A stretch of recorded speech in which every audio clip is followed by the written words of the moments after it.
વાગરાના હરિનગરમાં કરોડોનું ગેરકાયદેસર માટી ખનન ઝડપાયું। પ્રાંત અધિકારીની રેડમાં ₹1.5 કરોડનો મુદ્દામાલ જપ્ત, 2 ટ્રકો ફરાર।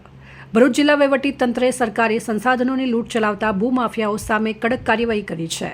પ્રાંત અધિકારીના સીધા માર્ગદર્શન હેઠળ વાગરા તાલુકાના હરિનગર ગામની સીમમાં ગત રાત્રે ગુપ્ત ઓપરેશન પાર પાડી કરોડો રૂપિયાનું ગેરકાયદેસર માટી ખનન ઝડપી પાડવામાં આવ્યું હતું।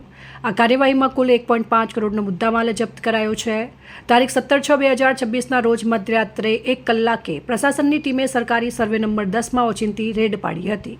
ભૂમાફિયાઓ કોઈપણ કાયદેસરની પરવાનગી વિના બેખૌફ બનીને સરકારી જમીનમાંથી મૂલ્યવાન માટી ચોરી રહ્યા હતા, જેનાથી રાજ્ય સરકારને રોયલ્ટીનું મોટું નુકસાન થઈ રહ્યું હતું। રેડ દરમિયાન સ્થળ ઉપર ભારે નાસભાગ મચી હતી। તંત્રે માટી ભરેલી 2 ટ્રકો, માટી ભરવા માટે લાઇનમાં ઉભેલી અન્ય 2 ખાલી ટ્રકો તેમજ ગેરકાયદેસર ખોદકામ માટે વપરાતા 2 મોટા હિટાચી મશીનો સહિત મુદ્દામાલ જપ્ત કર્યો હતો। જોકે અંધારાનો લાભ લઈને 2 ટ્રકો સ્થળ પરથી નાસી છૂટવામાં સફળ રહ્યા, જેમને પકડવા ચક્રો ગતિમાન કરાયા છે। ભરૂચ પ્રશાસને સરકારી મિલકત પર તરાપ મારવાના તત્વોને સ્પષ્ટ ચેતવણી આપી છે કે કાયદાનું ઉલ્લંઘન કરનાર કોઈપણ વ્યક્તિને બક્ષવામાં આવશે નહીં। હાલમાં સ્થળ પરથી તમામ મશીનરી અને વાહનો જપ્ત કરી લેવામાં આવ્યા છે।